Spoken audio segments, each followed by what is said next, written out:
మానవలోకానికి స్వాగతం, మా నవలోకానికి స్వాగతం, మా లోకానికి స్వాగతం. చిరుధాన్యాలు తింటే ఆరోగ్యానికి మంచిదని అందరికీ తెలుసు. చాలా గ్రామాల్లో ఇంకా చిరుధాన్యాలు కొద్ది స్థాయిలోనైనా పండిస్తున్నారు.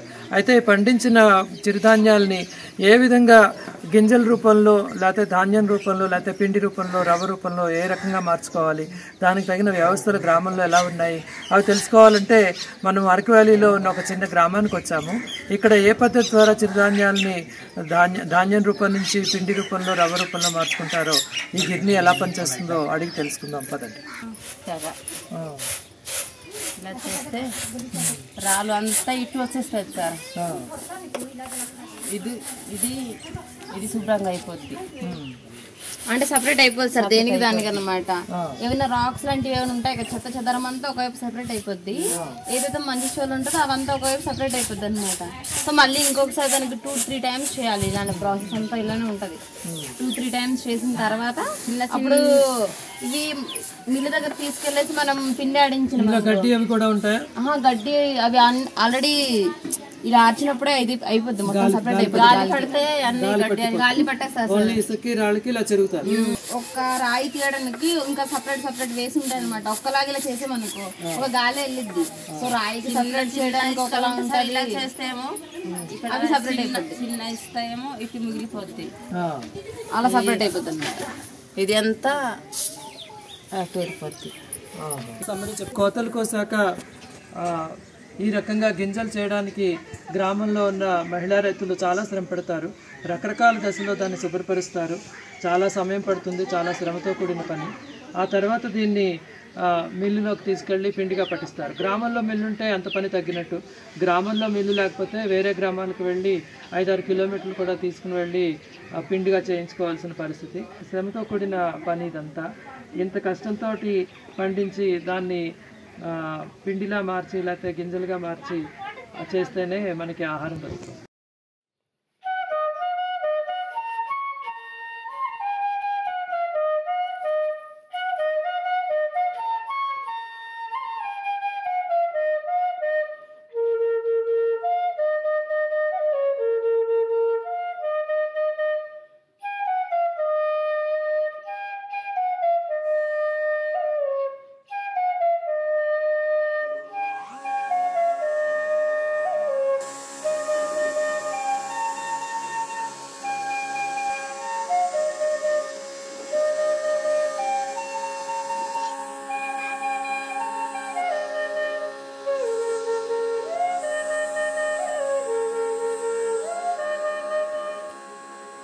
నమస్తే, మీ పేరు చెప్తారా? నా పేరు బోయి శివశంకర్ సార్. మా ఊరు గరడగూడ, మా మండలం అరకువేలి, మా పంచాయతీ పెద్దగూడ. ఇప్పుడు మీ దగ్గర ఉన్న పల్వరైజర్ చూస్తున్నాము. మీరు ఈ పల్వరైజర్ ద్వారా గింజల్ని పిండి రూపంలో కన్వర్ట్ చేస్తున్నారు. దీని అనుభవం చెప్తారా? ఎప్పుడు పెట్టారు? ఎంత ఖర్చు అయింది? మీ గ్రామస్తులు ఎంతమంది దీన్ని ఉపయోగించుకుంటున్నారు? మీరు ఏ రకంగా దీనికి రుసుము తీసుకుంటారు? సార్ ఇదైతే నేను ముందు ఒకటే ఉంది, మాకైతే ముందు ఒకే మిషన్ ఉండింది. ఇది ధాన్యం ఆడించేది, అది రైస్ రావడానికి. మా వాళ్ళు చాలామంది చోళ్ళు కోసం బయట తీసుకెళ్ళాలన్నమాట. నడుచుకుంటూ కర్సలు లేక బయట వేరే అదర్ ఊరు. మా ఊరు లేదని నేను చూసి ఇది కొన్నాను. ఇది ఇప్పుడు కొన్నప్పటి నుంచి బయట తీసుకెళ్ళట్లేదు. ఎప్పుడు కొన్నారు? ఈ సంవత్సరం అక్టోబర్ 2023 సార్. అప్పుడు తీసుకున్నాను. అప్పటి నుంచి వేరే ఊరికి తీసుకెళ్ళడం ఊరు ఆపేస్తారు సార్. మాకు ఊర్లో కుటుంబాలు మొత్తం 52 మంది అందరూ ఇక్కడ తీసుకొస్తున్నారు సార్. వేరే ఊరు తీసుకెళ్ళడం కానీ కూడా ఆపేశారు. అప్పుడైతే కష్టంగా ఉన్నది ఊరు వేరే తీసుకెళ్ళడానికి. చోళ్ళు ఇంకా ఏమేమి చేస్తారు? దీంట్లో కారం కొట్టవచ్చు సార్, రైస్ పిండి చేయించి ఏదైనా పప్పు ఏదైనా తీసుకోవడానికి అది కూడా కొట్టవచ్చు. దేన్నైనా ఇందులో పిండిగా మార్చుకోవచ్చు.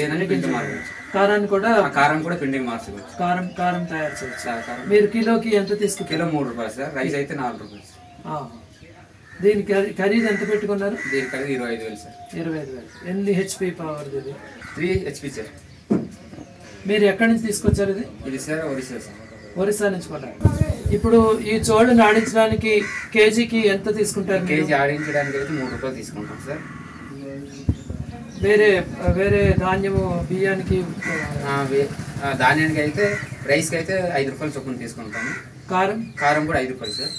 పల్లెటూళ్ళలో ముఖ్యంగా చిరుధాన్యాలు పండించే గ్రామాల్లో గ్రామ స్థాయిలోనే ఈ రకమైన వ్యవస్థ ఉండడం మూలంగా రైతులకి చాలా సౌకర్యం ఉంటుంది. వారు పండించిన ఆహారాన్ని గ్రామంలోనే వారు ఈ రకంగా ధాన్యంగా లేకపోతే పిండిలా మార్చుకుని రవ్వలా మార్చుకుని వారే తినే అవకాశం ఉంటుంది. సులభంగా వారి ఆహారాన్ని పండించుకుని తినే అవకాశం ఈ రకమైన చిన్న చిన్న సాధనాల వల్ల సమకూరే అవకాశం ఉంది.